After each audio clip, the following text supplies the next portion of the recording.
Hello guys, welcome to back my YouTube channel. তো আজকে তোমরা তো থাম্বনেল দেখে বুঝে গেছো যে কী উদ্দেশ্যে ভিডিওটা বানানো আছে।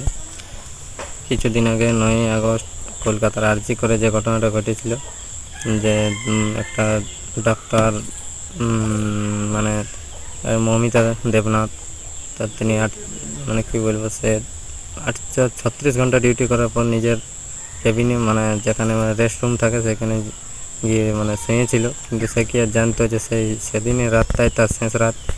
সে সবার সাথে একসাথে খাওয়া দাওয়া, কত ফুর্তি জুনিয়রদের সাথে, তারপরে তার সাথে এমন 2টোর সময় ঘুমিয়ে পড়েছে। তারপরে 3টে নাগাদ তার সঙ্গে ঘটনাটা ঘটে।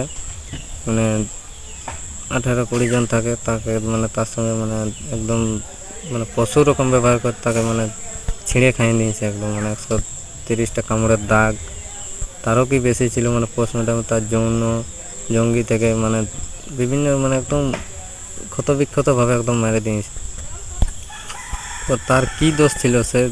সে তো যেমন ডিউটি যায় সেমনিই যেত, সবাই তাকে মানে চাপা করার থাকতো, আর সবাই থাকতো। কিন্তু তার কি দোষ ছিল যে তার সাথে এমনি হয়েছে, মানে এমনি করেছে ওরা? সে কি দোষ করেছিল? তো সবাই আর কি গোটা পৃথিবীর এখন ওইটারে চলছে, মানে আর কি বিচার চাই। মানে যারা এই ইয়াগুলো করেছে তাদের সবার মানে ফাঁসির চাই, কারণ তারা এটা ঠিক করে নাই যে একটা ডাক্তারের সঙ্গে এমনি মানে জবরদস্তি ধর্ষণ, এটা মানে ঠিক করে নাই। তা তো শুধু সেবাই করে যেতে ছিল, ও আর কী দোষ ছিল? তো জন্য বলছি সবাই একটু ভালোভাবে থাকবে, সচেতনভাবে, কারণ এখনকার দুনিয়াটা এমনি হয়ে গেছে, মানে বিশ্বাসের দুনিয়া নাই।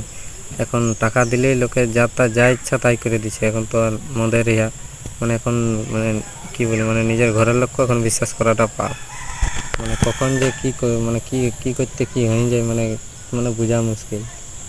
তো তোমরা একটু সচেতনভাবে থাকবে। আর মমিতাদি, তুমি যেখানে থাকো ভালো থাকো, আর আমরা তোমার পাশে আছি। বিচার চাই, উই আর জাস্টিস।